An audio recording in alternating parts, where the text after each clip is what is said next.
Ang susunod na programa ay nagpapatuloy dahil sa ating mga partners and supporters ng Greg Durante Ministry.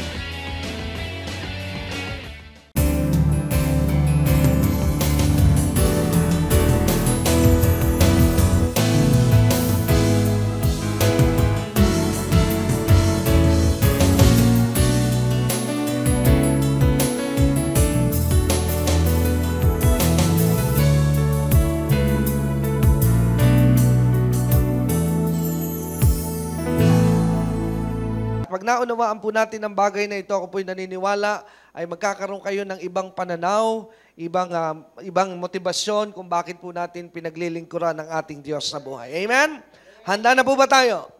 Amen. If everybody is ready, open your Bibles to Romans chapter 9 at samahan niyo po ako ngayong hapon pong ito sa Romans chapter 9. Amen? Roma, Kapitulo 9, ang talata po ay talatang 1. Medyo sabi ko po kanina, may kahabaan, pero atin pong basahin para po tayo ay mapamiliarize sa mga talatang ito. 1 to 33, Romans chapter 9. Nandun na po ba tayong lahat sa Romans chapter 9? Okay, so meron po kayo nakikita ngayon sa screen. You can use the screen kung wala po kayong dalang Biblia. Kaya lamang po, yung po naka-flash is in format po ng King James. Ano po? But today I will be using New American Standard. So wala pong problema if there is no NASB. Pwede nyo rin pong sundan ako sa NKJV or King James Version dahil yan naman po'y walang pagkakaiba. Amen? Okay, verse 1, Romans chapter 9. Ang sabi po ay ganito. I am telling the truth in Christ and I am not lying. My conscience testifies with me in the Holy Spirit that I have great sorrow and unceasing grief in my heart. For I would wish that I myself were accursed, separated from Christ for the sake of my brethren, my kinsmen according to the flesh, who are Israelites, to whom belongs the adoption as sons, the glory and the covenants and the giving of the law and the temple service and the promises, whose are the fathers and from whom Christ is the Christ according to the flesh, is over all, God bless forever. Amen. Verse 6. But it is not as though the word of God has failed, for they are not all Israel who are descended from Israel, nor are they all children because they are Abraham's descendants. But through Isaac your descendants will be named. That is, it is not the children of the flesh who are children of God, but the children of the promise are regarded as descendants. For this is the word of promise, and at this time I will come, and Sarah shall have a son. And not only this, but there was Rebekah also, when she had conceived twins by one man, our father Isaac. For though the twins were not yet born, and had not done anything good or bad, so that God's purpose according to His choice would stand. Not because of works, but because of Him who calls. It was said to her, the older will serve the younger. Just as it is written, Jacob I love, but Esau I hated. What shall we say then? There is no injustice with God. Is there? May it never be. For He says to Moses, I will have mercy on whom I have mercy, and I will have compassion on whom I have compassion. So then it does not depend on the man who wills or the man who runs, but on God who has mercy. For the scripture says to Pharaoh, for this very purpose I raise you up, to demonstrate my power in you, and that my name might be proclaimed throughout the whole earth. So then He has mercy on whom He desires, and He hardens whom He desires. You will say to me then, why does He still find fault? For who resists His will? On the contrary, who are you, O man, to answer back to God? The thing molded will not say to the molder, why did you make me like this? Will it? Or does not the potter have a right over the clay to make from the same lump one vessel for honorable use and another for common use? What if God, although willing to demonstrate His wrath and to make His power known, endured with much patience vessels of wrath prepared for destruction. And he did so to make known the riches of his glory upon the vessels of mercy, which he prepared beforehand for glory. Even us whom he also called, not from among Jewish only, but also from among the Gentiles. Verse 25, as he says also in the book of Hosea, I will call those who were not my people, and her who has not beloved, beloved. And it shall be that in the place where it was said to them, you are not my people, there they shall be called sons of the living God. Isaiah cries out concerning Israel, though the number of the sons of Israel be like the sand of the sea, it is the remnant that will be saved. For the Lord will execute his word on the earth, thoroughly and quickly. Verse 29, and just as Isaiah foretold, unless the Lord of Sabaoth had left to us a posterity, he would become like Sodom and would have resembled as Gomorrah. What shall we say then? That Gentiles who did not pursue righteousness attained righteousness, even the righteousness which is by faith? But Israel, pursuing a law of righteousness, did not arrive at the law. Why? Because they did not pursue it by faith, but as though it were by works. They stumbled over the stumbling stone, just as it is written, behold, I lay in Zion a stone of stumbling and a rock of offense, and he who believes in him will not be disappointed. Tayo po ay sandaling yumuko, tayo po ay manalangin. O Diyos, samang makapangyarihan sa lahat, kami po ay nagpapasalamat sa iyo sa isang napakagandang hapon na iyo pong ginawa at iyo pong itinakda sa amin pong lahat. Salamat po sa pagkakataon na muli po kaming makarinig at makapakinig ng iyong salita. Banal na Espiritu, amin pong inuunawa ang katotohanan na malibang ikaw po ay magpahayag at magturo sa bawat isa, maging sa akin po, ay hindi po namin kayang maunawaan ang lahat ng iyong mga salita at kalooban dahil maliwanag po sa iyong mga salita na mga bagay na ito ay mga bagay na makalangit at kami po bilang mga tao ay limitado ang amin pong kaunawaan sa mga bagay na nasa lupa. E tulungan mo nga po kaming lahat, lalong-lalo na po ako nagagamitin mo lamang na instrumento at daluyan ng pagpapahayag ng iyong salita ay maging gamit po sa mga kapatid na naririto ngayong hapong ito. Maraming salamat po at wag mo pong hayaan na umuwi po kami na mga naririto na hindi mo po kami inabot at hindi mo po pinaunawa sa amin ang iyong mga salita. Maraming salamat po, Ama. Ito po ang aming panalangin ng may buong pananalig at may buong pagtitiwala sa tanging pangalan ng iyong anak na si Jesus. Kami po'y dumalangin. Ang lahat po ay magsabi ng Amen. Palakpakan po natin ang Diyos na buhay. Hallelujah. Amen. Okay, pag-aralan po natin Romans chapter 9. Handa na po ba tayo? Amen. So ngayon pong hapong ito sa Romans chapter 9, kung ating pong papansinin, medyo may kahabaan. We started reading from verse 1 all the way down at inabot po ng more or less hanggang 30 or 33. Ano po yung mga talata na ating pong binasa. To be exact, umabot po ito ng 33. Tama po ba? May kahabaan, pero ating pong pag-usapan. Pero bago po tayo mag-sentro, doon sa pinaka-sentro po ng ating pag-uusapan sa Romans chapter 9, ating po munang i-deal yung mga talata at yung mga bagay na kailangan po nating maunawaan para po makarating po tayo doon sa pinaka-tema ng ating pong pag-uusapan. Kung natin kalilimutan, sa pagbabasa po ng Biblia, there's a secret, there's a technique para po maunawaan natin ang salita ng Diyos. Kayo po ba'y naniniwala that the Bible is not hard to understand? Hindi po mahirap itong maunawaan. But for some people, they are having a hard time understanding the Word of God. Ano po kaya ang dahilan kung bakit may mga tao na hindi nila maunawa ang salita ng Diyos? Number one, the main reason kung bakit di maunawaan ng isang tao ang salita ng Diyos, for the reason, una pong dahilan ay maybe they are not a son or a children of God. Yan po ang unang dahilan. Dahil tandaan po natin, kaya hindi natin maunawaan ang salita ng Diyos dahil baka hindi ka anak ng Diyos. Dahil wag po natin kalilimutan na sabi ng Panginoon, pagka sumampalataya ang isang tao sa Panginoon, kanyang ilalagay ang kapangyarihan ng banal na Espiritu sa buhay ng tao. At ang banal na Espiritu, ang sabi ng Panginoon sa Gospel of St. John, that the Holy Spirit will reveal to you all things pertaining Jesus. Amen? So kung wala po ang banal na Espiritu, hindi natin maunawa kung sino si Jesus.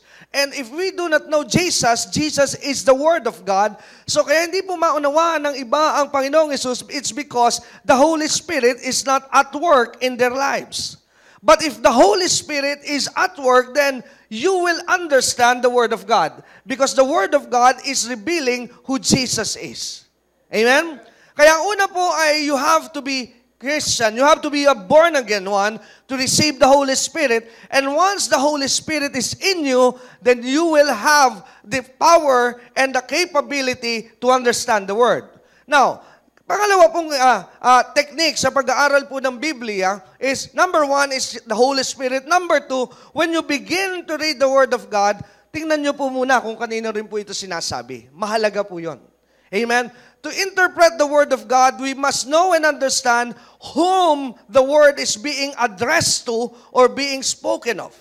May mga pagkakataon po kasi, kayo po ba'y naniniwala? This is a very weird statement coming from me, but I have to give it to you.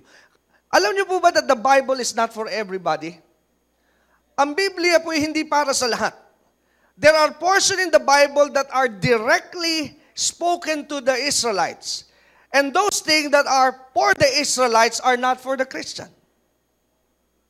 Ulitin ko po may mga bagay po sa Biblia na ang pinatutungkulan ay tungkol lamang po sa mga Hudyo. And it may not be applicable for us today. Sabi mo sa iyong katabi, hindi ko ata alam yon. Kala ko ang Biblia, lahat ay para sa akin. No, not necessarily. And there are also portions in the Bible that is not for the Jew, not for the Christian, but for the sinners. Hello? Kaya kailangan din po nating malaman dahil baka naman yung pinagsasabihan ng salita ng Diyos are sinners and not saints. I was attending one time a wedding. Umattend po ako na isang kasalan. And there is this one pastor. Amen? Sabi nung pastor doon sa kasal ay ganito. Ang sabi niya, naniniwala ba kayo na lahat na naririto sa kasalang ito kasama ako? Sabi niya ganito. Lahat tayo rito ay makasalanan. Sino rito ang magtataas ng kamay at magsasabing hindi siya makasalanan? Medyo ako po'y inaantok. Pero I want to raise my hand because I am not a sinner no more because Christ has set me free. Hello? Sabi mo sa iyong katabi ko, ba'y makasalanan? Amen? So, you are not a sinner, you're a saint. You're holy. Sabi mo nga sa iyong katabi, banal ka ba? Parang hindi halata. Amen? Di na po kailangang mahalata dahil tandaan po natin, our righteousness is based on Jesus, not by our works. Hello? Ang ating pong pagiging banal at ang ating pong pagiging matuwid ay hindi po dahil sa ating ginagawa, kundi dahil sa ginawa ni Jesus. Hello? So, kailangan din po nating maunawaan which is for the sinners and which is for the Israelites and which are for the saints. Amen? Dahil pag nalaman mo na po kung sino yung kinakausap, then you can apply it into your life. Kaya po minsan napakagulo natin sa ating pong panahon dahil meron po mga nangangaral ang mga bagay pala na pinatutungkulan ay tungkol sa mga Israelita, pinipilit na yun ay para sa simbahan. But it is not because it is clearly directed to the Jewish and not for us in the New Testament church. Hello? Kaya po nagigipong magulo. Dahil yung mga sinabi ng Diyos para sa Israelite, pinipilit natin that that is the same thing for the church today. Now, in the book of Romans chapter 9, ito po kasi ay pasok na doon sa tinatawag na pertaining to the saints today. Because these are not the gospel, these are part of the epistle of the Apostle Paul. Ito po yung writings na ni Pablo. Now, para po maintindihan natin yung Romans, kailangan po nating maunawaan that the book of Romans entirely and the majority of the intention is written for the Christian. Amen. Tamahimik kayo bigla. Ang book of Romans po was designed and was written by Paul in general. Ang topic po ay para po sa mga mananampalataya. Amen?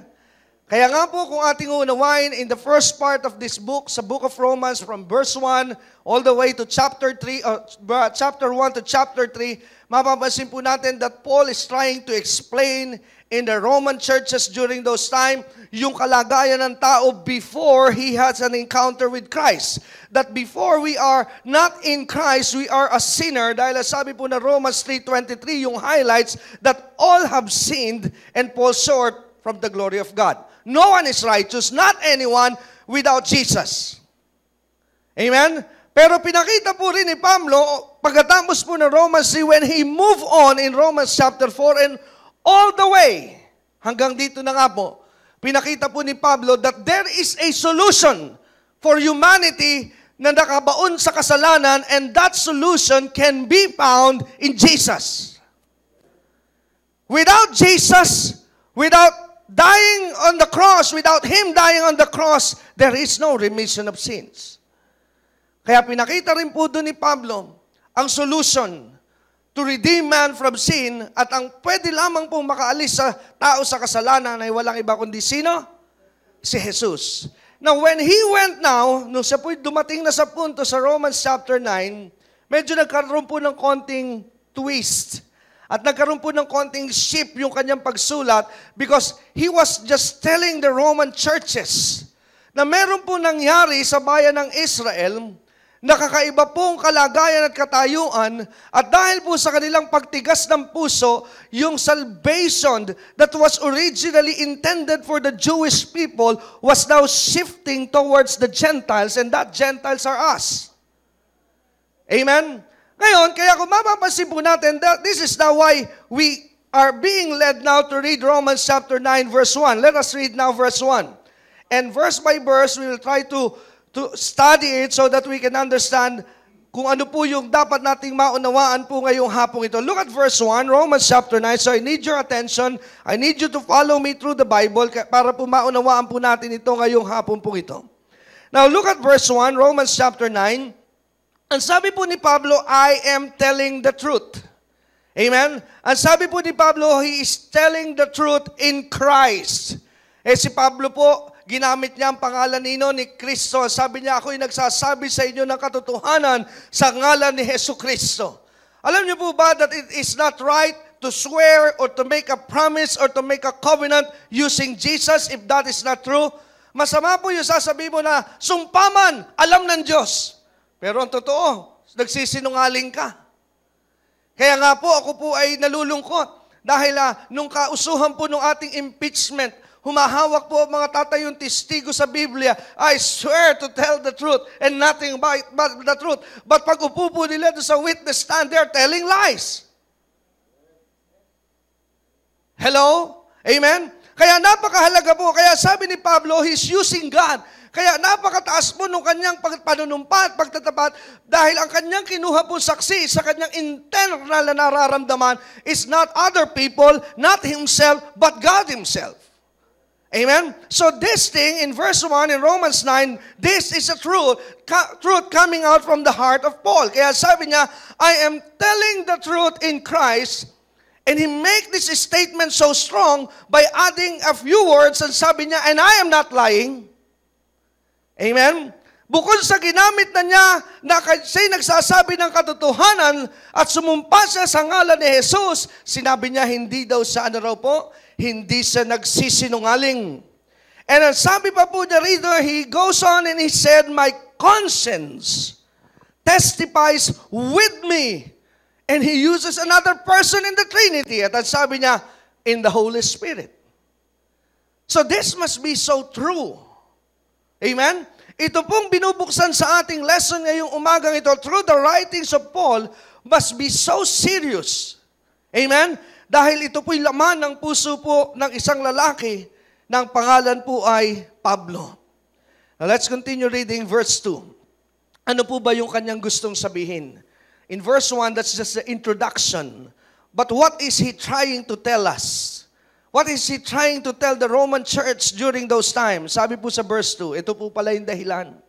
That I have great sorrow and unceasing grief in my heart. If I am correct, ang sabi ng King James, unending grief in my heart.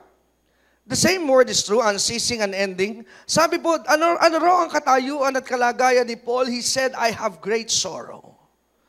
Amen? He did not just say, I am being in a state of being sorrowful, but I am in great sorrow, meaning to say, to exhaust what is he feeling inside. Na napakatindi raw po ng kanyang pinagdaraanan na na kalungkutan.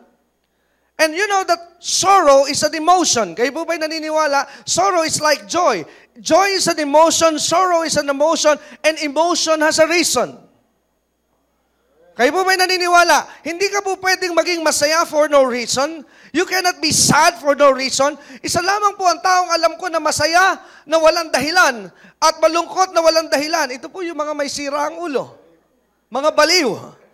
But if you are on a right state of mind, your emotion has a reason why you are getting those kind of responses. Bakit ka masaya? There must be a reason for your joy.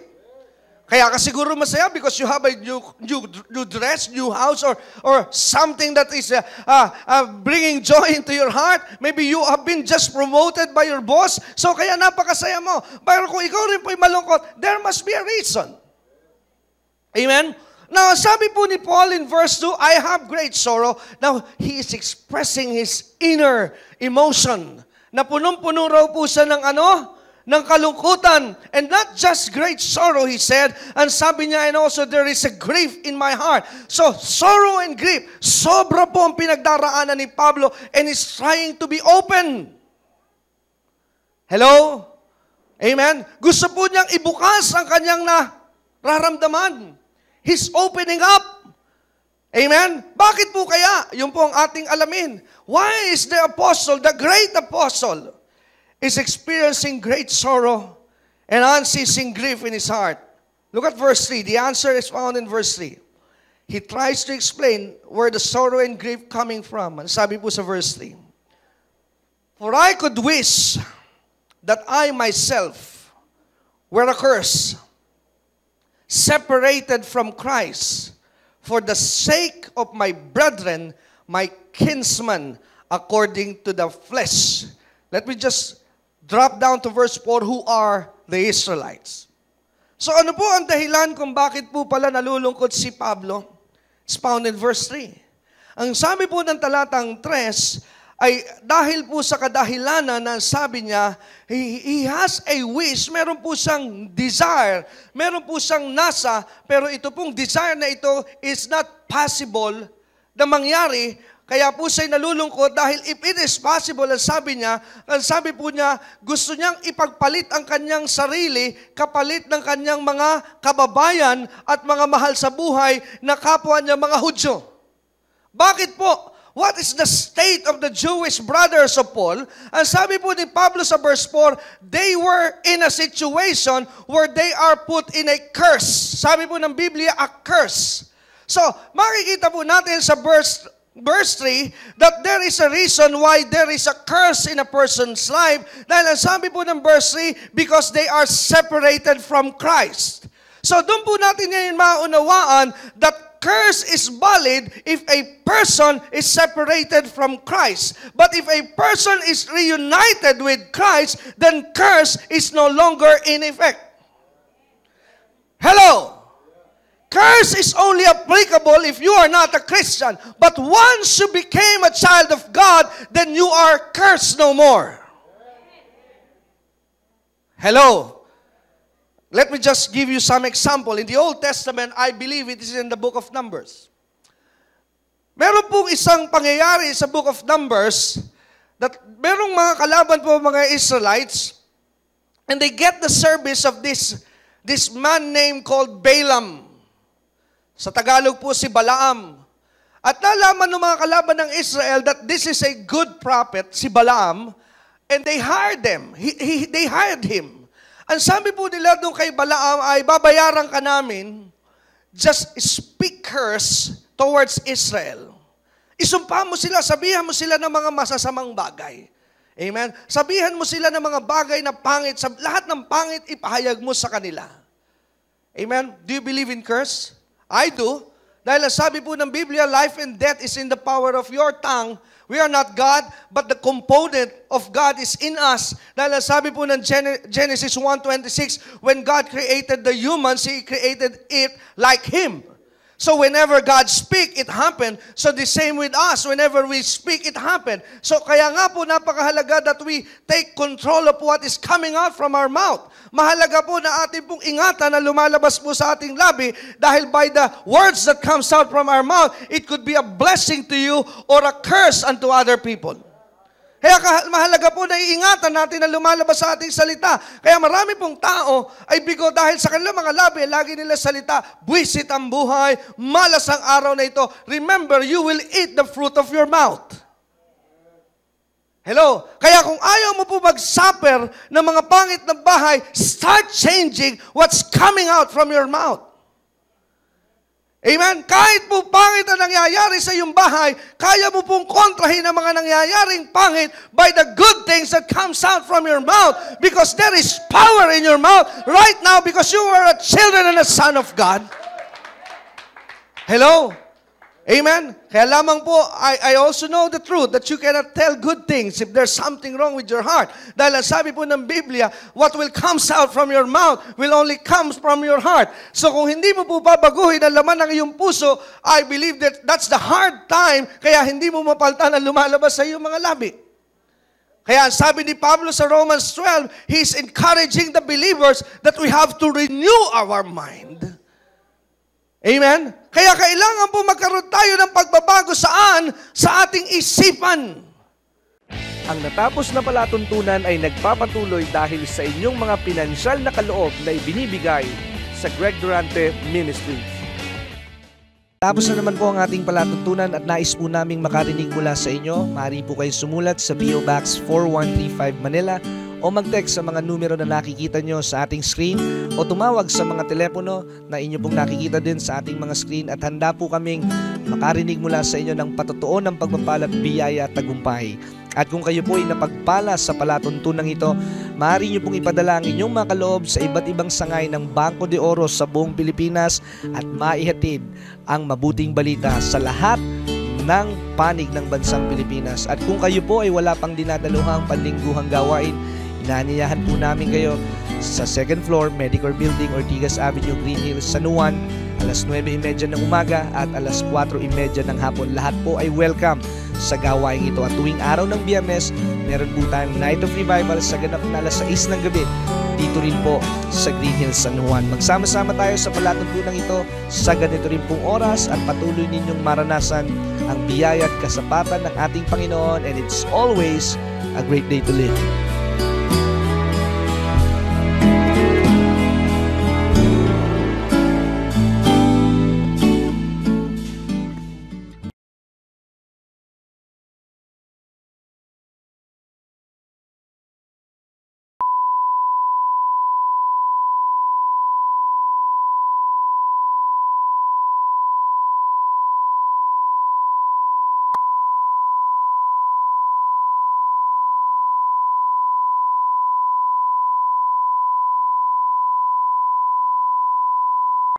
Ang susunod na programa ay nagpapatuloy dahil sa ating mga partners and supporters ng Greg Durante Ministry.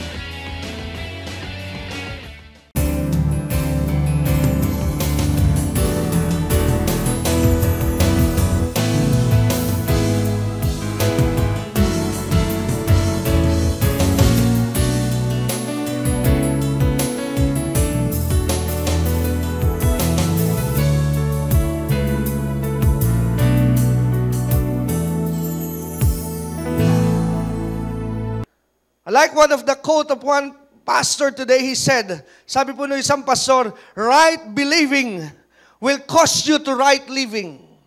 Kung tama raw po ang iyong paniniwala, yun ang magdadala sa iyo sa tamang buhay. So, in reverse, if you have wrong believing, that's why you are experiencing wrong living. Because you are thinking wrong. You are believing a lie. Kaya mali po ang nangyayari po saan? Sa iyo pong buhay. Amen? So, going back to the story in the book of Numbers, sabi po ng mga kalaban ng Israelite, curse them. So, dumating na po yung punto that Balaam is about to curse their nation. Susumpain na po ni Balaam yung bayan ng Israel. But doon sa pinag-usapan po nilang araw, when Balaam stood and he started to open his mouth, instead of bad things, that comes out from his mouth, everything that's good comes out from the mouth of Balaam. Nagtaka po yung mga taong kumuha kay Balaam. Sabi niya, hindi ka tumupad sa usapan. How come? Ang sabi nila, how come na yung mga sinabi sa Israel ay lahat na mabuti? Ang usapan natin, sumpa. Bakit pagpapala? And you know what he said? Alam niyo po, sinabi ni Balaam, ang sabi niya, you don't understand it. Ang sabi niya, because you cannot curse what God had already blessed. My God. Hello? Ano po sabi? Hindi mo na pwedeng isumpa ang isang pinagpala ng Diyos. So, curse has no power over you. Kahit sabihan ka ng mga galit sa'yo na bumagsak ang buhay, it has no power over you. Why? Because you are already blessed. Hello? Sabi mo sa'yo katabi, you're blessed. Amen? Curse cannot come to your life. Why? Because you're blessed. Amen? Kaya sabi po ni Pablo, look at verse 3, he's giving us some truths here. And sabi niya, how come now that the curse is taking effect in his nation? Because they are separated from Christ. A life separated from Christ is always open to curse. Hello? Huwag po natin kalilimutan ito. A life that is separated from Christ is open to curse. Amen? So, ang sabi po ni Pablo sa verse 3, I could wish that I myself were accursed. Ano po ang kanyang wish? Na siya na lamang sana ang mapalagay sa sumpa for the sake of his brethren who was right there during those times are separated from Christ. My kinsmen, according to the flesh, verse 4, who are Israelites. At ang sabi niya po sa verse 4, kung atin po itutuloy yung ating pagbasa, pinakita po niya kung gaano siya lubhang lalong nalulungkot para sa kapakanan ng kanyang mga kababayang Israelita. Why? Look at the things that this nation has neglected. They blew the chance that God had given to them. Kaya po siya'y nanghihinayang dahil sa dami po ng mga blessing na inilagay ng Diyos sa bayang ito, but they blew the chance, they neglected what had God given to them. Ano po ba ang katayuan, kalagayan ng isang mga Israelita? Sabi po sa verse 4, to whom, this is number 1, belongs the adoption as sons. Number 1, ano raw po ang benefits ng pagiging Israelita? Ang sabi po, sila po ang unang-unang inampon at itinuring na anak ng Diyos. Can I just preach on this? Ang sabi po, adoption as sons. Bakit po tinawag that the Israelites are adoption or adopted? Because, alam niyo po ang dahilan, everybody is adopted. Why? Because there is only one true Son and His name is Jesus.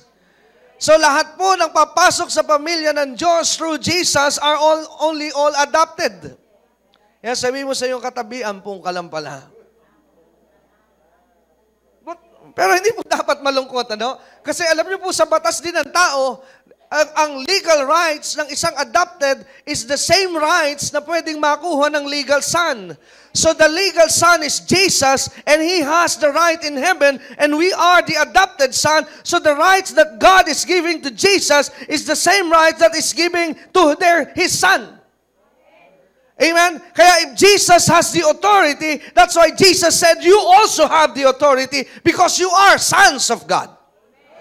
Amen? Kaya the same power that Jesus, the same power was given to the church because we are also sons and daughters of God.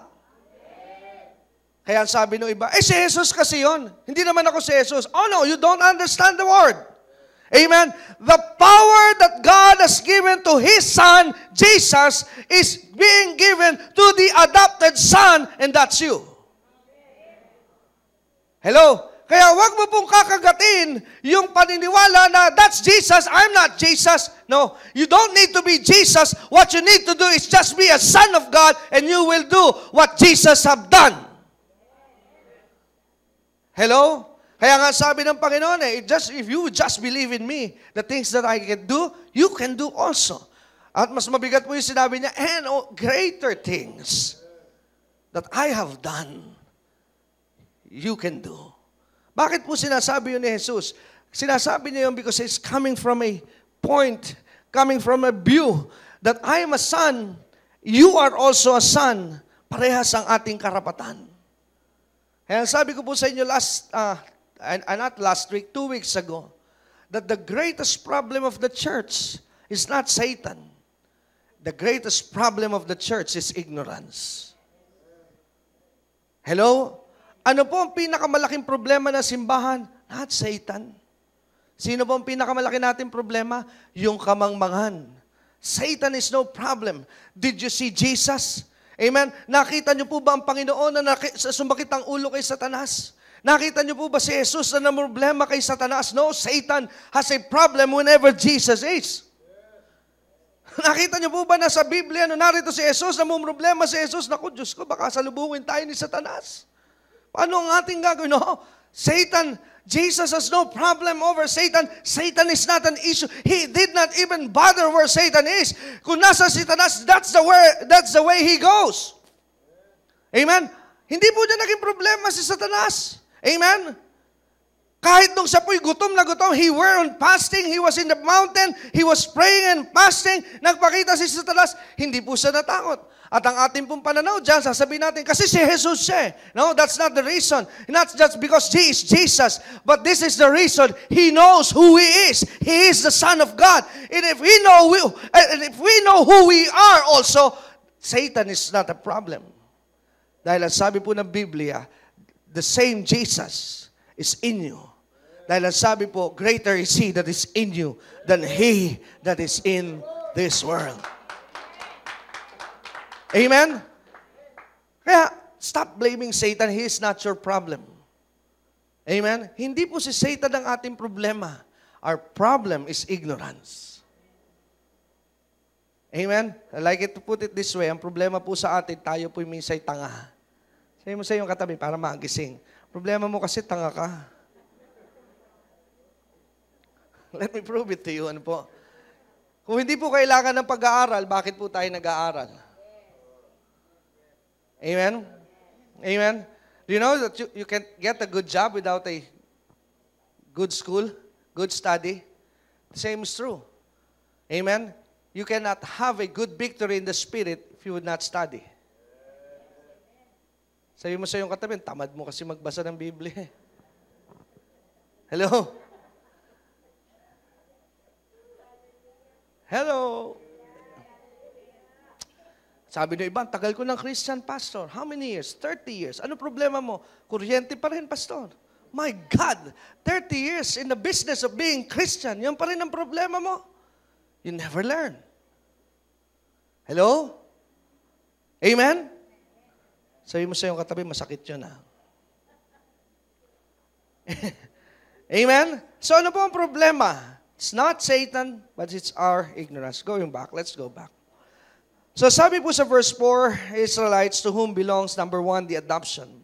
Number 2, still in number 4, what is the benefit of being a Jew? And sabi po sa number 2, verse 4, the glory and covenants and the giving of the law. Amen? Number 2 is the glory. Ang kalwalatian po ipinakita ng Diyos saan? Sa kanila.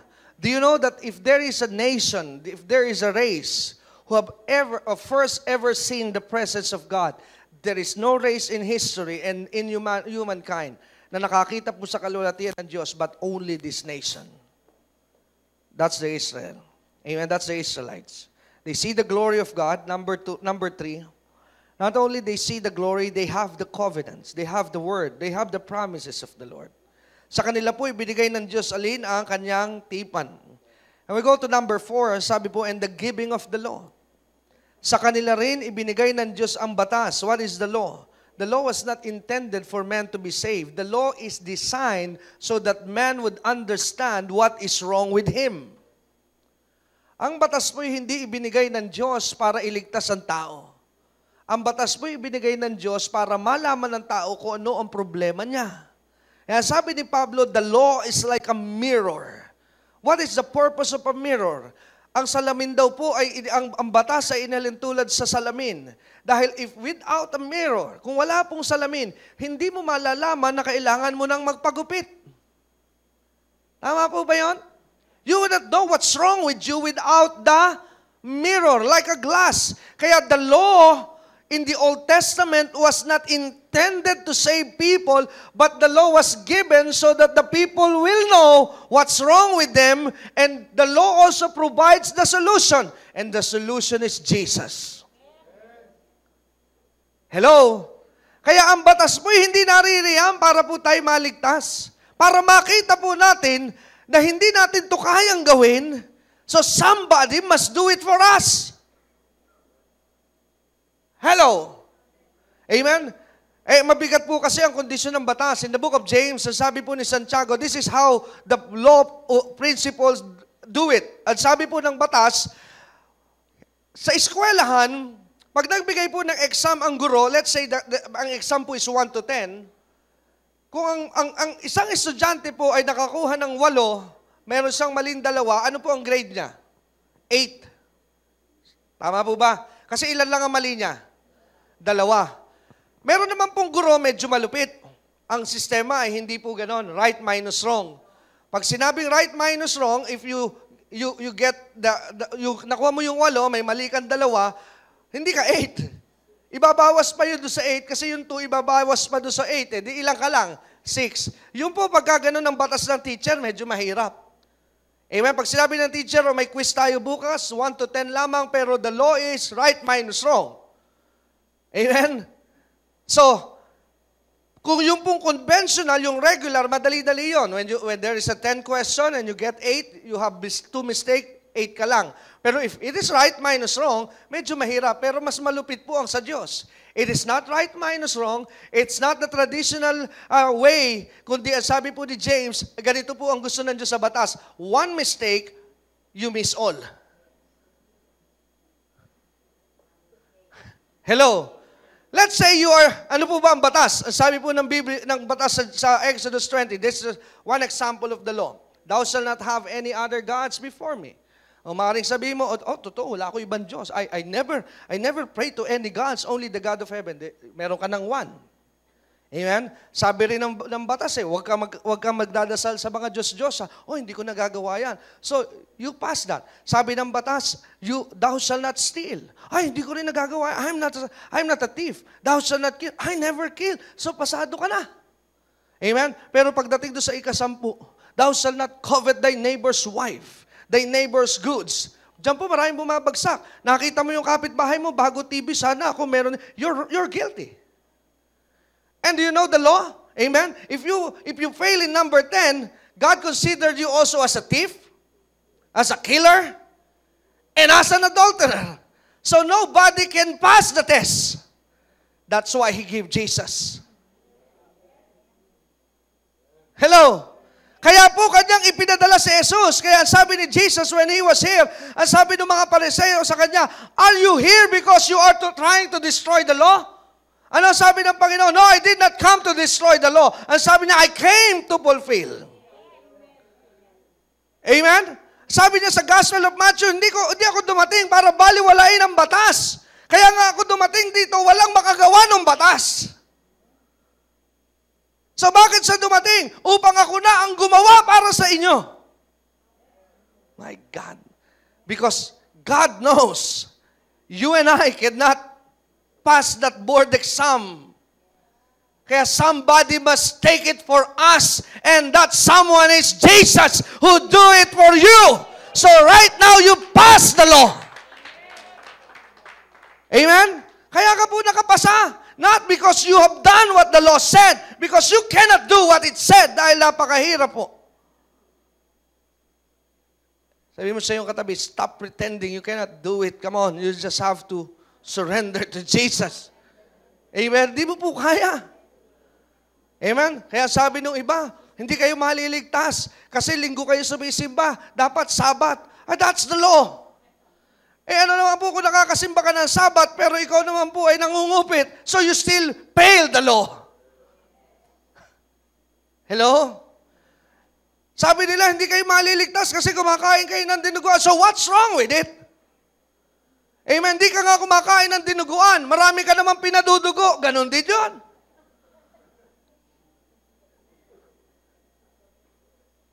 Sabi mo nga sa iyong katabi, marami kasi lito. Hello? Kaya nga po, sabi ng Book of Hebrews, we are standing on a better covenant. And that better covenant is in Jesus. Hello? Amen? Cannot do this thing. Napakahirap po nito. Kaya praise God for Jesus. Ang sabi po dito, let's go back. Are you learning today? Go to verse 4. Sabi po ng verse 4, Romans 9, the glory of the covenants and the giving of the law was given to them, the Israelites. Next is temple service. Meaning, sa King James translation, it's I believe, kung meron po King James, I'm not sure, pero parang sabi po ng King James, the privilege of worshiping. And the service of God and the promise. There's a translation that said the privilege of worshiping God. So bakit po sinabi, I think NLT, New Living, bakit po sinabing service? Why? Because it's always a privilege to worship God. Not everyone can worship God. Pero sila po ay binigyan ng Diyos ng karapatang sumamba. Amen? And lastly, and sabi po sa verse 4, not only temple service, they're also given the promises. Sa kanila rin po ibinigay, alin? Ang mga pangako. This is the last. In verse 5, this is the last. Last two. We are down to last two sa mga benefits ng pagiging Israelites. And last two, sabi, whose are the fathers? Sa kanila rin po galing yung mga great men and women of faith. And lastly, not only the great men and women of faith came from them, the patriarchs, sa kanila po galing ang pinakatampok at dakilang tao sa ibabaw ng lupa, and this is no other than Jesus Himself. Jesus came from this line. So ano po ang mga benefits ng pagiging isang Hudyo? They are the adopted sons. The glory was revealed to them. The covenants was given to them. The law was given to them. The privilege of worship is in them. The promises was given to them. And the fathers of faith came from them. And Jesus Himself came from their line. Napakadami po pala. Pero ano po nangyari? Halos lahat po ito ay, kung titignan, mukhang parang nasayang. Because right now, sabi po rito ni Pablo, galit ang Diyos sa kanyang mga kababayan. Amen? So yun po yung dahilan kung bakit po nalulungkot si Pablo. Now look at verse 6. Now we're now getting deeper. Ang sabi po sa talatang 6, sabi po ni Pablo ay ganito, but it is not as though the word of God has failed. Sabi po ni Pablo sa talatang 6, mukhang ang dating po kasi nung nangyayari sa mga Hudyo ngayon. Bakit? Why? Because at present, ang sabi ni Pablo, God now was not in good relationship with His fellow brethren. So, ibig ba raw sabihin itong nangyayari sa kanilang bayan ay ang Diyos ay sumira sa kanyang mga pangako? You know, this thing is so serious and we need to understand this thing so clearly. Why? Magiging po kasi itong precedent. Alam niyo po yung word na precedent. Minsan narinig ko po ito during nung tinatawag na kasagsagan po nung impeachment against our Chief Justice. Sabi po ng Senate President natin sa katauhan ni Juan Ponce Enrile ay ganito. Sabi niya ay ganito, I am making sure that I am so careful in handling these proceedings. Alam mo, sabi nung matandang ating pong senador, ang sabi po niya dahil ang sabi niya ganito, when he was being interviewed, dahil ang sabi niya, I'm slowly beginning to feel weakness in my body. At ang sabi niya, ay itong pangyayari po kasing ito, ang sabi niya, pag ito po'y akong mahina sa pag-handle nito, ang sabi ni Enrile, this will be a precedent event na gagayahin ng mga darating na henerasyon. Kasi pag may naupo na rin po sa ganong kaso, gagamitin nila yun eh. Kung napanood nyo po yung mga kaso sa korte, ginagamit nila na ganito ang ruling ni judge ganito, sa case versus ganito, so on and so. So, yun ang pinagbabasihan. Kaya sabi niya, if I take this thing lightly, magiging precedent ito. Amen? Magiging tutularan na ito sa mga darating na henerasyon. Now, like here in Romans chapter 9, this will be a precedent if there is something wrong with God's promise towards Israel. You wanna know why? Dahil if God failed, kung ang Diyos po'y nabigo sa kanyang pangako sa mga Hudyo, then there is no way that you and I can trust Him. This is so important. Hello? Dahil kung ang Diyos ay masumpungan natin, na sa mga Hudyo na mismo kanyang bayan ay hindi tumupad sa kanyang pangako, ay wala pong saysay na magtiwala ka sa Diyos. Ganito lang po ang logic. Kung ang Israelita nga na paborito niya hindi niya ginawa yung pangako, ikaw pa? Sino ka ba? Sabi mo sa iyong katabi, that makes sense. Tama? Amen? Pilipino ka lang? Hello? Tama po ba yun? Hindi po sa aking binababa ang ating lahi, but just coming from this point of view, na kung ang Diyos ay nasira sa Israel, pwede siyang masira sa iyo. Hello? Payag po ba kayo that God is not a promise keeper? Payag po ba kayo that your God is a promise breaker? Hindi po ako papayag. I know that my God is a promise keeper. He keeps His promises. Tama? Pero bakit po dito sa sitwasyong ito, parang lumalabas na ang Diyos ay galit na sa Israel? So parang sumira na ang Diyos sa kanyang pangako that every Israelites will be saved. Pero bakit dito, during this time, sabi ni Pablo that the nation is a curse. Nasa sumpa. Amen? Kaya napakahalaga po na maunawaan natin ang nangyayari. Kaya sabi ni Paul sa verse 6, but it is not as though the word of God has failed. Paano po idinepend ni Pablo ang sitwasyong ito na nangyayari ngayon sa Israelites na magagamit po natin ngayong hapong ito? For they are not all Israel who are not descendants or descended from Israel. Ano sabi ni Pablo? Pakinggan po natin ang kanyang defense. Ang sabi niya ay ganito, hindi lahat ng nasa Israel ay galing sa lahi ni Israel. Wow, this is deep. Look at verse 7. Nor are they all children because they are Abraham's descendants. Sabi ni Pablo, hindi raw po lahat sila ay mga apo ni Abraham o galing sa lipi ni Abraham, do galing sila kay Abraham. Parang ang gulo, no? Ano po yung kanyang tinutukoy? Now, let's continue. But through, ang sabi po rito, Isaac. Now, this is God talking to the Israelite. Through Isaac, your descendants will be named. Now, look at this. Ano ang ginamit po ni Pablong pattern? Pinaalala niya na si Abraham, kung meron pong graph, si Abraham po ang start ng line ng Israel. Just use your imagination. Here is Abraham. Nagkaroon po ng anak si Abraham. If you know the history, Abraham, it's very wrong na minsan ginagamit po ng mga ilang nangangaral na si Abraham po has sacrificed his only son. That is very wrong because si Isaac po is not the only son. Abraham has many sons. Hello? Kasi meron po iba na sinasabi na kaya po in-honor ng Diyos si Abraham dahil yung kaisa-isa niyang anak, inialay niya. That's wrong. Because Abraham, marami po siyang anak. Meron po siyang anak bago nga si Isaac, if you know the story, na dahil po sa kanyang pagiging mainipin sa pangako ng Diyos, na inip yung kanyang asawa, ibinigay niya ang kanyang kasambahay, nagbunga po ito ng supling, ang pangalan po ay Ismael. Amen? Nakukuha niyo po yung history. So, Ismael is also the son of Abraham. Tama po ba yon? At sumunod po, ipinanganak si Isaac. Pero si Isaac po, may mga kapatid pa. Hello? Nagkaroon pa po ng anak si Abraham kay Keturah. Dumami pa po yung line na yan. But look at this. Ang sabi po ng Diyos, He's so very specific.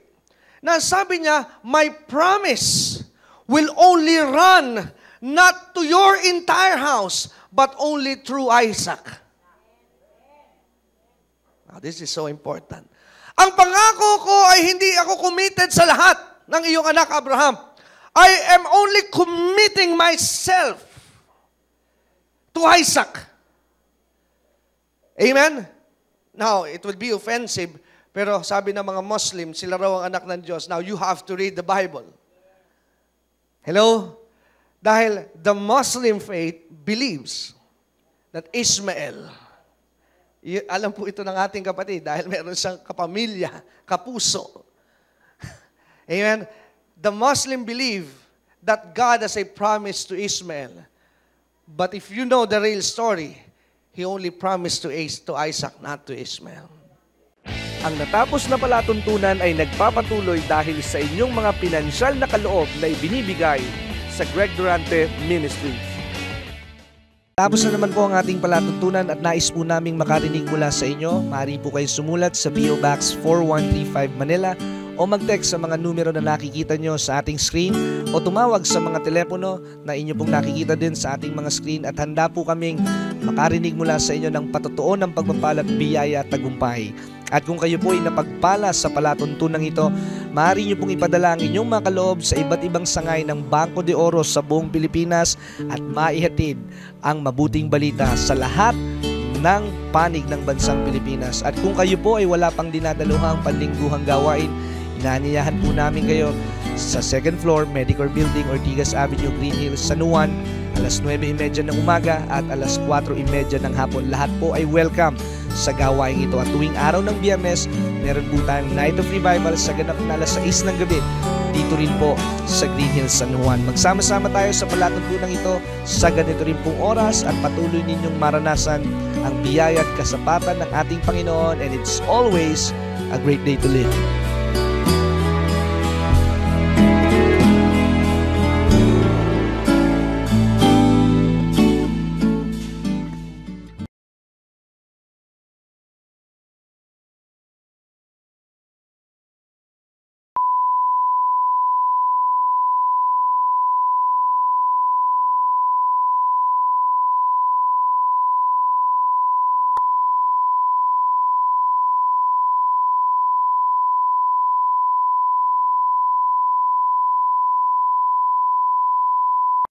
Ang susunod na programa ay nagpapatuloy dahil sa ating mga partners and supporters ng Greg Durante Ministry.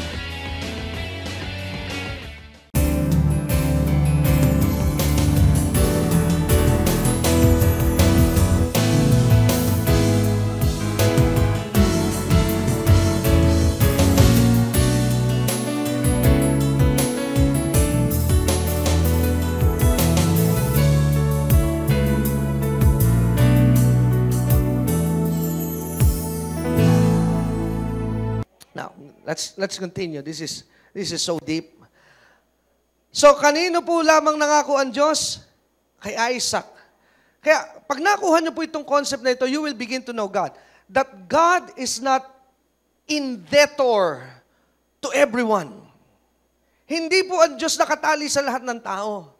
Because God is specific. Hindi po ang pangako ng Diyos para sa lahat.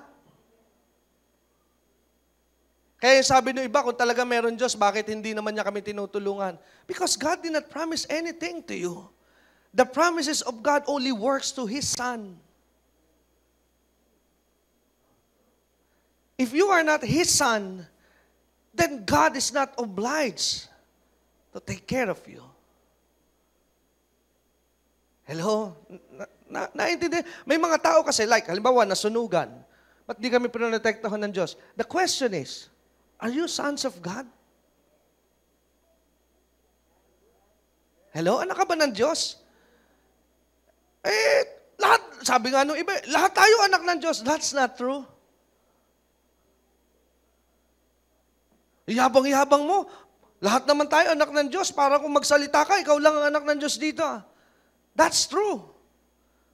Dahil hindi po lahat ng taong may hininga sa ibabaw ng lupa ay anak ng Diyos. Hello? Amen? Ang liwanag po ng Biblia. John chapter 1. If you receive Jesus, to them He gave the power to become sons of God. So if you do not receive Jesus, you have no right to claim that you are son of God.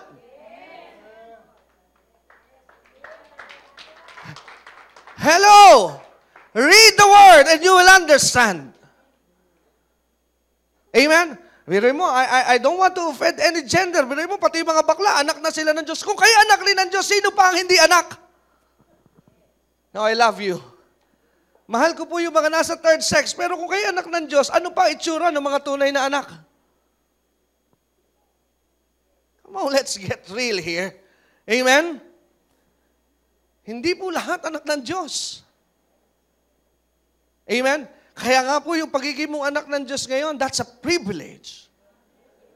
That's a privilege. Kaya nga po, ganun na lamang kung bakit gusto kong paglingkuran ng Diyos. Because there are so many billions of people around this planet. And I became one of His Son. So He deserved my service. He deserved my worship. Why? Dahil sa dami po ng tao, ako pa ay naging anak ng Diyos. The same with you. Sa laki ng iyong mga lahi, sa dami ng iyong kamag-anak, ba't ka anak ng Diyos? That's a privilege.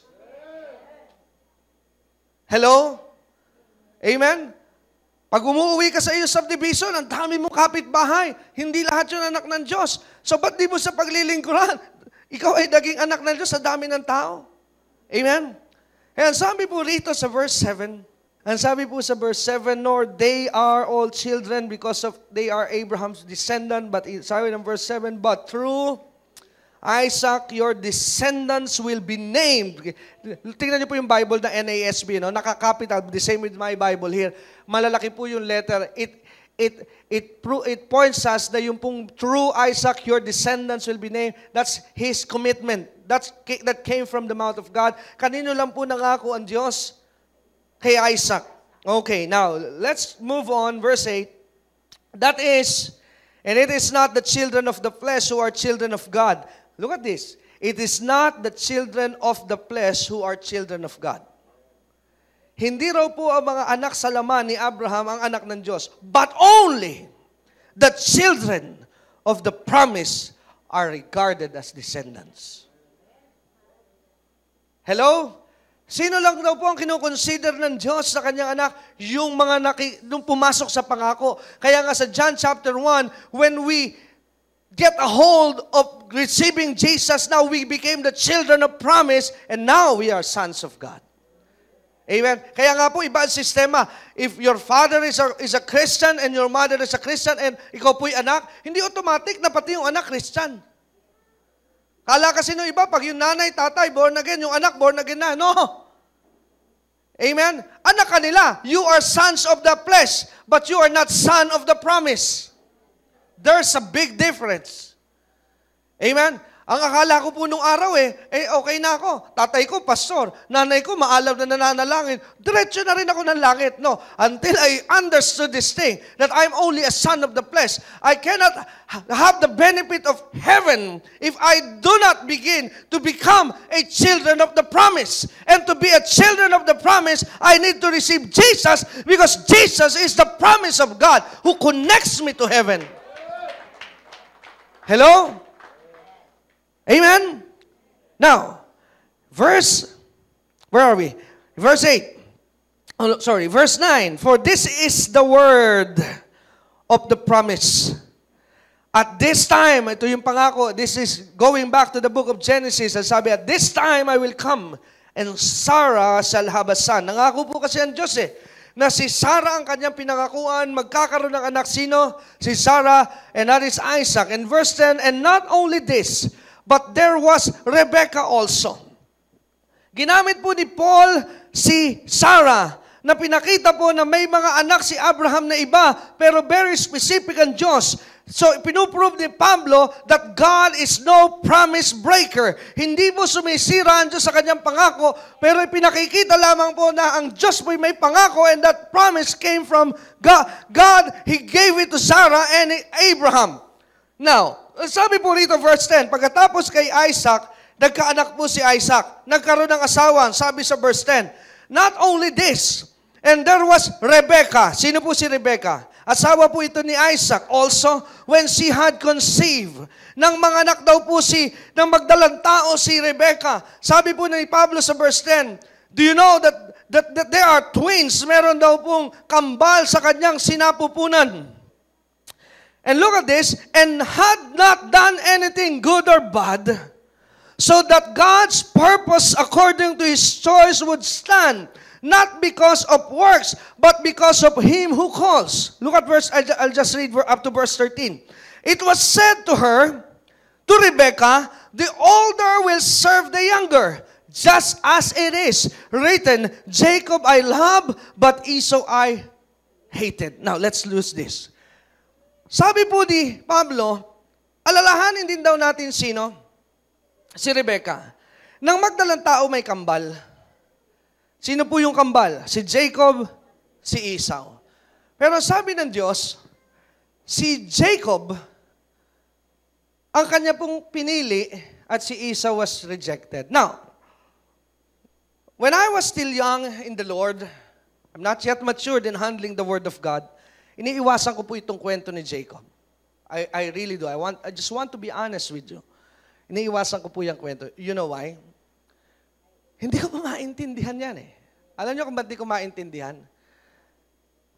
Jacob, unang-una po kay Jacob, let us learn the character of Jacob. Alam niyo po si Jacob? Jacob was a self-centered man. Makasarili po itong lalaking ito. Di ba si Jacob? Si Jacob po, unang-una, saksakan po ng dupang nitong taong ito, damot po nitong taong ito, grabe. Nuknukan po ito ng kadamutan. Alam niyo po ba nangyari kay Jacob? Di po ba si Jacob, marunong kasi sa magluto eh. Amen? So si Esau, galing sa kanyang sport, sa kanyang trabaho, nangangaso siya, pagod na pagod yung kuya. Amen? Dumating si Esau, sabi, Jacob, gutom na gutom ako, pahingi naman. Ano sabi ni Jacob? Ano ka? Bibigyan. Kailangan may kapalit. Di ba? Madamot na, magulang pa. Hello? What is, ha? Tingnan niyo po ito. I'm driving something here. Ang sabi niya, ibigyan kita, may kapalit. Ano yun? Birthright. Okay. Walang problema. Sabi, ang bait ni kuya, no? Binigay yung birthright. Okay, here's your birthright. Okay, pinakain. Hindi pa natapos doon si Jacob, ha? Dahil nung malaman ng kanyang nanay na si Rebekah na magbibigay na ng blessing, si Isaac. Kunyari pa ito si Jacob, sabi niya, Nay, mahirap yung gagawin natin eh. Dadayain natin si tatay. Pero alam niyo po, bakit nagawa ni Jacob? Nung dinadaya nila si Isaac, grabe ang galing po ni Jacob na aktor. Nadaya niya talaga po si Isaac. At habang tinitingnan ko po ito, hindi kayang gawin yon ng isang tao na first time na gagawin mandaya ng kapwa. Trabaho na po ni Jacob ang mandaya.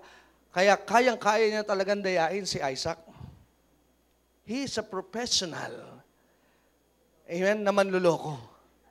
Sanay, gawi po niya yun eh. Amen? Trabaho na niya yun. And this is my big problem. And how come God is blessing someone like Jacob? Na ang lahat ng negative character runs through Jacob. Kaya pag may nagtanong sa akin, Pastor, can you help me on this? Ano yon? Bakit blines ng Diyos si Jacob? Napakasama naman tao. Ay, alam mo, tanong mo sa banal na espiritu yan. Di ko rin alam yan eh. Hello? Amen? Meron pa po isa sa Bible, the same with Jacob. You know David, right? Kilala niyo po si David. Sabi po ng Biblia, David is a man after God's own heart. And David is a friend of God. Alam niyo po, between Saul and David, morality base, mas mabait po si Saul. Ano ang kasalanan ni Saul? Si Saul po, nagkasala siya dahil nung inutusan siya ng Diyos. Sabi, patayin daw yung lahat, sirain. Nakita niya, matataba yung ibang baka. Nakita niya, may magagandang gamit. Sabi niya, wag yan, magaganda yan. Sirain niyo yung pangit.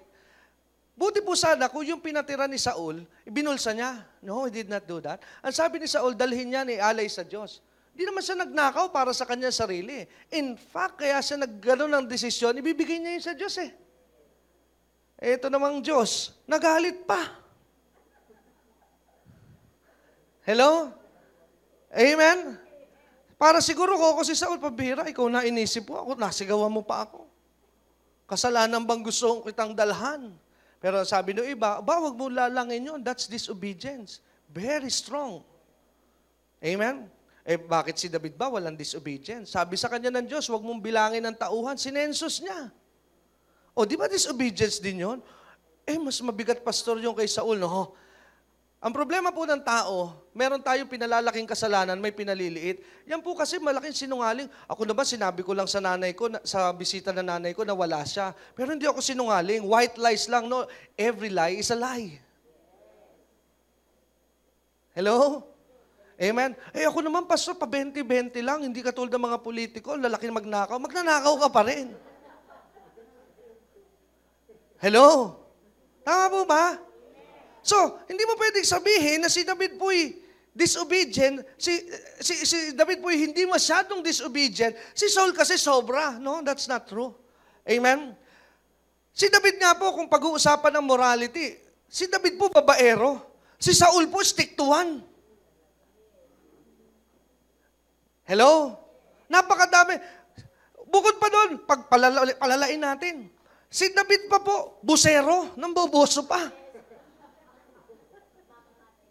Amen? Nung mamboso siya, bagsak pa siya doon sa commandment, nag-covet pa siya doon sa neighbor's wife. Di ba, inasawa niya si Bathsheba. Bukod inanakanan niya, inagaw na niya, pinapatay pa yung asawa. Wala pong ginawang ganyan si Saul. But yet, God bless David. Hindi kita maintindihan, Panginoon. Hello? Hindi kita maintindihan, Panginoon. Bakit mo i-bless si Jacob? Napakasama. Si David, hindi perfecto, but you bless him. Amen? Hindi ko po maintindihan. Bakit po ganon ang desisyon ng Panginoon? Amen? Okay, gusto niyo pong malaman ng sagot? Amen? Okay. Go back to verse 11. For though the twins were not yet born, look at this, the twins were not yet born, had done anything good or bad. Wala pa raw pong nagagawang masama o mabuti. Sabi, God has a purpose. That's it, we're getting near. Hindi pa po isinisilang yung dalawa. May balak na ang Diyos kay Jacob. Verse 14. Let's continue. What shall we say then? Sabi ni Pablo, ano ang ating sasabihin? Pag narinig natin yung kwento, sabi ng King James, is God unfair? Sabi ng NLT pala, is God unfair? Totoo po, di ba? Parang iisipin po natin doon sa mga pinakita kay Jacob, kay David na binigay ko po sa inyo, parang it sounds like, it looks like na ang Diyos po ay unfair. Amen? And there is an injustice with God. Is there? Ang tanong po ni Pablo, meron nga bang injustice? And he said in verse 14, may it never be. Huwag pong ipahintulutan ng Diyos. Verse 15, for he says, ginamit po ni Pablo, and I will have compassion on whom I have mercy. I will have mercy, and I will have compassion on whom I have compassion. Binalik po ni Pablo yung mga sinabi ng Diyos sa book of Exodus, so that it does not, verse 16, depend on the man who wills or the man who runs, but on God who has mercy. So pansinin po natin, pinakikita po ngayon dito ni Pablo na kaya po pinili ng Diyos si Jacob, kaya sa iblines, it's because, amen, pakinggan niyo po ito mabuti, ang dahilan kung bakit pinili ng Diyos si Jacob, bakit blines ng Diyos di si David, bagamat di doon binanggit si David, is because this man was the chosen man of God. Kaya ang sabi po ni Pablo, hindi pa gumagawa ng mabuti, hindi pa gumagawa ng masama, pero sa sinapupunan pa lamang, sinabi ng Diyos na yung batang si Jacob ang gagamitin ko. Kaya pala, sabi ng Diyos, and I will end with this, I will leave you with this verse, Jeremiah chapter 1. Go to Jeremiah chapter 1. Tingnan niyo po ito, and I will drop this to your spirit today, and I will leave you with these words. Tingnan niyo po sa Jeremiah chapter 1. Ang sabi po ng Jeremiah chapter 1, let's go quickly, look at verse 4. Ang sabi po ng verse 4, now the word of the Lord came to me, saying, dumating daw po ang salita ng Diyos kanino?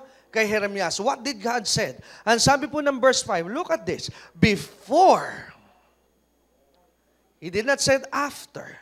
Ang sabi po, before I formed you, I knew thee. Alam niyo po, if I have to preach in verse 5, there's so many things that you can see there. Sabi po ng Diyos, before I formed you. So it is not the parents. Hindi po pala ang dahilan kaya nagiging tao ang tao dahil nagsama ang mag-asawa. But that is used by God. Pero wag po natin kalilimutan yung prinsipyo na ang tao po'y nagkaroon ng hininga when God breathed to them the Spirit. So, man cannot live without God's permission. So, kaya ang sabi po ng verse 5, it is God who formed. Kaya kung iisipin mo, may mga tao na ingat na mabuntis, ayaw nilang magkaroon ng anak, pero nagkakaanak. May mga tao namang gustong-gusto magkaanak, hindi nagkakaanak. That's to show that the life of a person doesn't come from your hand. It come from God. Kung hindi ipapahintulot ng Diyos, hindi ka magiging tao. Kaya kung tao ka ngayon, you may be, kung yung maaaring ang iyong katayuan, ang sabi ng nanay mo, aksidente na nabuo ka kasi lasing ako noon, hindi ko inaasahang magiging kang tao. No, that's not true. You are not an accident. The reason why you are alive, because God has a purpose in your life. Hello? Kaya ka buhay ngayon because He has a purpose and He wants you alive. Kaya may mga tao na they're trying to abort the baby, but God saved the baby. Amen. Why? Because you have a purpose. That's why you are alive today. Amen. Kaya sabi, I formed you. And sabi ng Diyos kay Jeremiah, your mother did not form you. I formed you, Jeremiah, because without me, you will not be a person. You will not have life. The reason you have life, it's because of me. And he said next, before I formed you, what excites me here is sabi niya, before I formed you, I knew you. So bago pa malaman ng aking magulang kung sino ako, I am no surprise to God dahil kilala na ng Diyos kung sino ako. Amen? At ang sabi pang napakaganda, before you were born, he did not say after, he said before you were born, I consecrated you. So bago ka pa maligtas, inihiwalay na kita, tinuring na kitang malinis. So that now leads me to another teaching, that I am not a Christian by accident. I'm a Christian because this is my destiny. God, hallelujah! Hindi po ako naging anak ng Diyos dahil aksidente ito. This is my destiny. In the womb of my mother, God knew me. Amen. At ang sabi niya, not only I consecrated you, Jeremiah. Sabi niya, I have appointed you. Kailan natanggap ni Jeremiah ang appointment? Not when he was doing good, but the day when he was in the womb. Sabi ng Diyos kay Jeremiah, you are a prophet to me. Kaya pala kahit anong pilit kong maging ibang tao, I try to be a doctor, I try to be a businessman, but I'm here as a pastor because this is my divine appointment. Hallelujah. Kaya ikaw at ako rin po, you have that same calling and appointment. Kaya ang tao po'y bigo because they do not know why they are alive. Amen? You have an appointment. Amen? Kaya mapapansin po natin si Jacob, hindi po sa pinili because he was good. That is his appointment. Hindi po si David pinili dahil sa siya'y banal at napaka-perfectong tao because that is his appointment. Bakit ka ngayon nandiyan sa ganyang hanap buhay at pinagtatagumpay ka ng Diyos? It may be that's your appointment. So now you know that that's your appointment, then make good of it. Hello? Kaya nung mapagtanto ko, this is my appointment. This is my destiny. So I need to make good of it. Amen? Kailangan ko itong pagbutihan. Kaya pag natanto mo, kaya pala ako binuhay ng Diyos. Kasi darating pala yung panahon, ito na yung panahon. He will use me to this kind of people. That's your appointment. There is no accident in God. Your future is embedded in your life before you were born. Hello? Amen? Kaya nga sa ating pong pagtatapos, mahaba pa po sana ito Pero tuloy na lang natin. Pero diyan ko po kayo muna iwan. Bakit pinili ng Diyos si Jacob? Bakit pinili ng Diyos si David? Nasira ba ang Diyos sa kanyang pangako? No. Wala po kasing planong ganun ng Diyos doon sa iba. The plan is only in Isaac. The plan is only in Jacob. Hello? Kaya pinili ng Diyos si Jacob not because he is perfect and good, but because that is his destiny. Kaya kung iisipin mo sa dami naming magkakapatid, bakit ako nakakilala sa Diyos? No, that's the reason you have to rejoice always because that's your destiny. Kaya nung malaman ko po ang katotohanan ito, hindi pala aksidente na ako'y anak ngayon ng Diyos. Because from the womb of my mother, God knew me. And not only He knew me, He consecrated me. And He has given me an appointment. Kaya pagbutihin mo ang tawag ng Diyos sa iyong buhay. Not everyone are called to be a pastor, but maybe you are called to do something else. Kaya nga po, our job is to find out, God, what's the reason why I am alive? Dahil may dahilan kung bakit ka buhay. Amen? Amen? Hindi ka po buhay para lamang sa iyo. Kaya po nakakapagod ang buhay. Bakit? Kasi akala ng iba ang buhay, kaya sa nabubuhay para sa asawa, sa mga anak, mapapagod ka because that's not your purpose. That's just secondary. Pero once you hit the purpose why God allows you to be alive, doon ka lamang po mawawala ng stress. Amen? Why? Dahil yung po yung tinatawag, now you are inside the will of God. Amen? Pero hanggat nasa labas ka po ng kalooban ng Diyos, it's stressful there. But once you get in to the will of God, di ko po sinasabing walang stress, pero when you are in the will of God, there might be a stress, but there is always rest in the midst of the will of God. Amen? Kaya makikita po natin ang katotohanan ito. You are alive today because God has a purpose in your life. Sabihin mo nga sa iyong katabi, may gamit ka sa Diyos, kapatid. Amen? And that's your assignment.